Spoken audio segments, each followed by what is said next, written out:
গত কয়েক বছর ধরেই শীতাতপ নিয়ন্ত্রিত পণ্যের ব্যবহার বেড়েছে রাজধানী ঢাকাতে। কারো কারো মতে এই শহরে যেমন বস্তিবাসীর সংখ্যা বাড়ছে, তেমনি একটা বড় অংশের ভোগবিলাসিতার নগরীতেও পরিণত হয়েছে ঢাকা, যার অভিঘাত পড়ছে পরিবেশের উপর। যার বড় প্রমাণ হয়ে এসেছে এবারের প্রচণ্ড তাপপ্রবাহ আর হিট অ্যালার্ট। ধীরে ধীরে যা রাজধানীকে করে তুলছে বসবাসের অযোগ্য।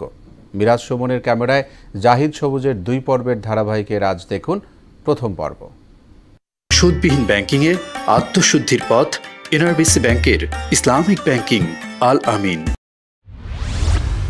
জাদুর শহর, প্রাণের শহর এই ঢাকা পরিণত হচ্ছে শীতাতপ নিয়ন্ত্রিত যন্ত্রের শহরেও। 2022 সালে 3,30,000 আর 2023 সালে এসি বিক্রি হয়েছে 5,30,000, আর চলতি বছরে ভেঙে যাবে অতীতের সব রেকর্ড।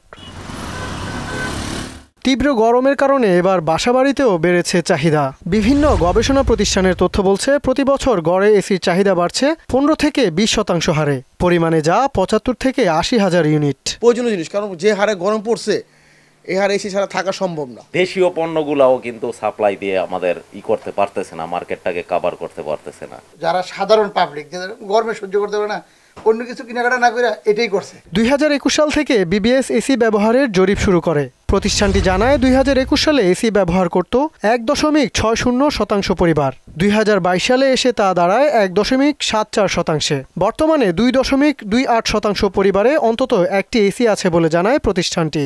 শীতাতপ নিয়ন্ত্রিত এই পণ্যের ব্যবহার যতটা না অর্থনৈতিক ভূমিকা রাখছে, তার চাইতে কয়েকগুণ বেশি ক্ষতিকর প্রভাব ফেলছে পরিবেশে। এখন আমরা কিন্তু এয়ার কন্ডিশন লাগানোটাকে একটি ডেভেলপমেন্ট ইন্ডেক্স হিসাবেও দেখছি, যে একটি গ্রামে কতটা এয়ার কন্ডিশন হচ্ছে, সুতরাং সেই গ্রামটা এখন সবচেয়ে বেশি উন্নত।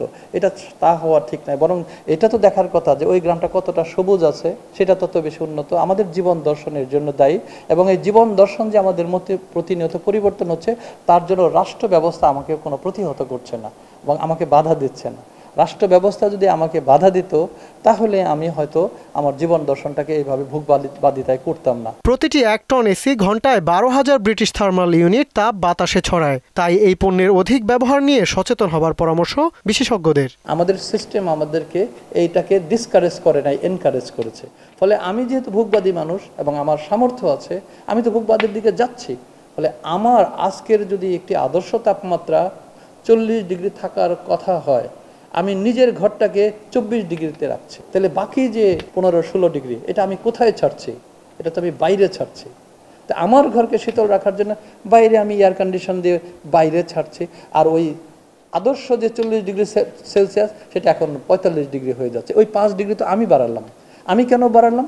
আমার নিজের কমফোর্টের জন্য। অপরদিকে অবকাঠামো নির্মাণে শীত প্রধান দেশের নীতি অনুসরণ করাকেও দায়ী মনে করছেন বুয়েটের এই নগর পরিকল্পনাবিদ। আমরা যে বাড়িগুলি তৈরি করছি, আমরা যেটা হচ্ছে যে বিদেশি আর্কিটেক্ট দ্বারা প্রভাবিত হচ্ছে, বরং আমাদের কালচারাল কনটেক্সটে, আমাদের এনভায়রনমেন্টাল কনটেক্সটে যেরকম যে আমরা যদি খনার বচনে দেখি যে বলা হচ্ছে দক্ষিণমুখী ঘর তৈরি করো, বিল্ডিংয়ের প্রতিটা ফ্লাইট। আমরা যদি পুরনো বাড়িগুলি দেখি, সেগুলি প্রায় 10 থেকে 12 ফিট উঁচু বিল্ডিং, আর সেখানে আমরা আজকাল বিল্ডিং করতেছে আর 8 থেকে 9 ফিট। পরিসংখ্যান বলছে গত বছরের তুলনায় এবারও চাহিদা বেড়েছে 20 থেকে 30% পর্যন্ত। 2 ব্রিটিশ থার্মাল ইউনিট তাপ এই আধা লিটার পানির তাপমাত্রা 1 ডিগ্রি সেলসিয়াস বাড়িয়ে দিতে পারে। অথচ 1 টন এসি প্রতি ঘন্টায় 12,000 থার্মাল ইউনিট তাপ বাতাসে ছড়ায়। মানবসৃষ্ট এই কারণটিও কিন্তু তাপপ্রবাহ বৃদ্ধিতে উল্লেখযোগ্য ভূমিকা পালন করছে। বিশেষজ্ঞদের মতে রাষ্ট্রীয় পদক্ষেপ এবং সব কাজে ঢাকা কেন্দ্রিকতা পরিহার করতে পারলে এর কার্যকর সমাধান মিলতে পারে। জাহিদ সবুজ, মোহনা সংবাদ, ঢাকা।